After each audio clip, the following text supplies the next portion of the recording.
The Lord be with you. A reading from the Holy Gospel according to Matthew.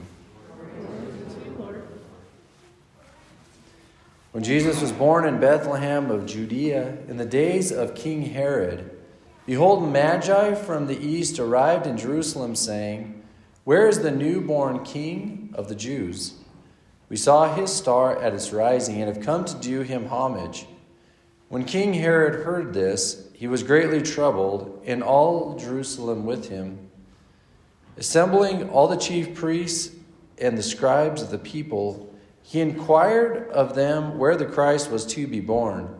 They said to him, "In Bethlehem of Judea, for thus it has been written through the prophet, and you, Bethlehem, land of Judea, are by no means least among the rulers of Judah, since from you shall come a ruler who is to shepherd my people Israel." Then Herod called the Magi secretly and ascertained from them the time of the star's appearance. He sent them to Bethlehem and said, "Go and search diligently for the child.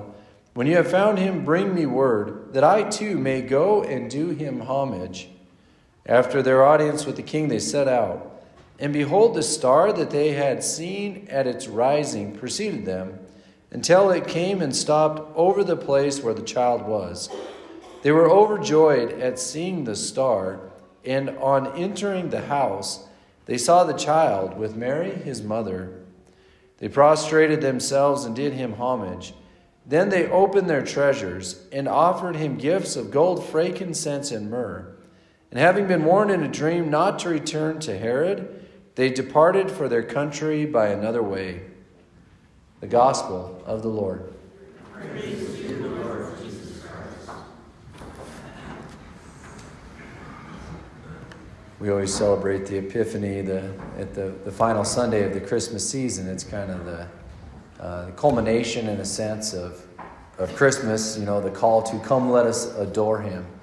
So it's a beautiful scene that we're all very familiar with. It's a vivid story that we've heard many times, and there's a lot going on there. And I think, you know, if you kind of take it in light of the first reading and second reading, it's kind of this all the nations are invited to go and adore the Lord.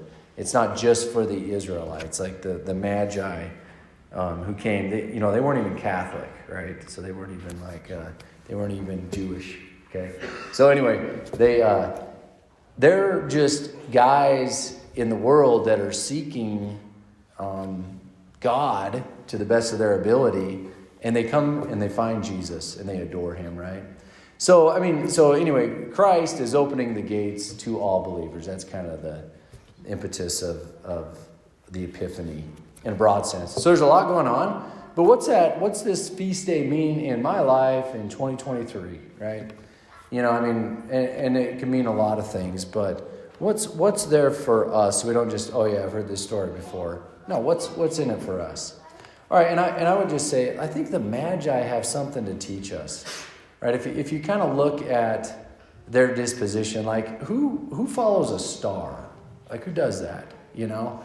And I think who does that are true seekers, people that are just seekers of the truth, who are like aware and they wonder and they ponder. You know, their eyes are open to the things of the world. They're seekers, okay? And I think that's one disposition we could all learn from them, because often we can just kind of go through life with our heads down and just go with the flow.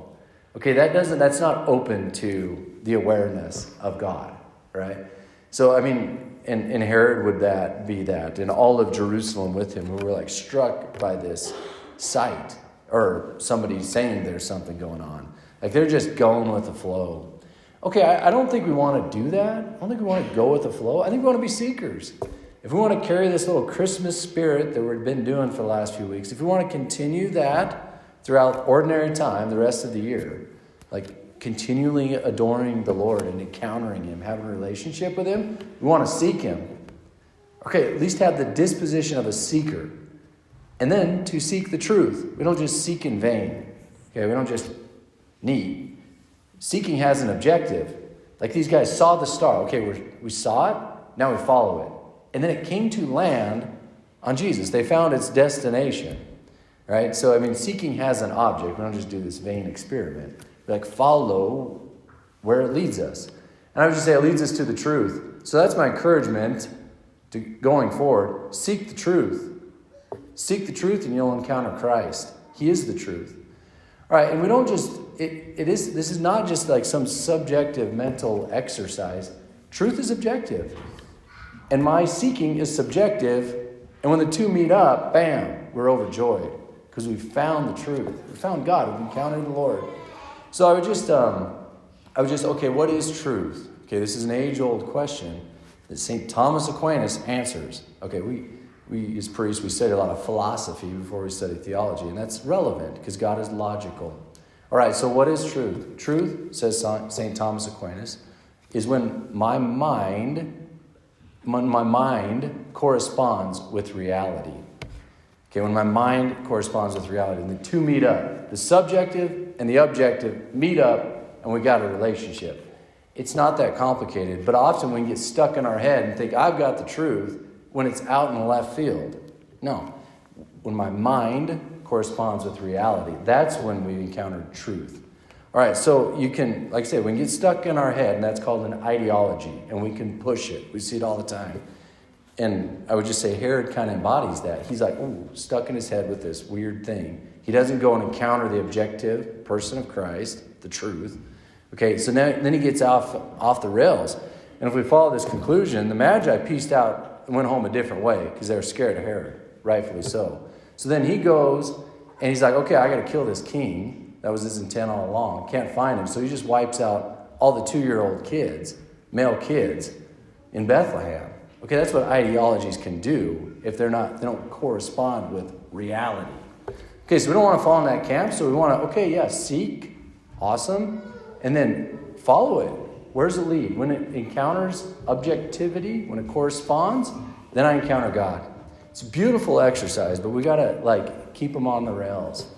All right, and when we encounter truth, we encounter God, who is the way, the truth, and the life. So that's just my encouragement as we go forward in this, after this Christmas season. We can learn from the Magi. They have something to teach us. And I would just say the first disposition is to be a seeker. Have our eyes open. Don't just go with the flow. No, be open. Look around. Wonder. Ponder. Look at the sky. It says something. It speaks to us. We got to seek it, though. It doesn't fall in our lap. Okay? And don't just be seekers of random things. Seek the truth. That's God. Jesus is the truth. And when we encounter the truth, we're overjoyed. That's what we're made for.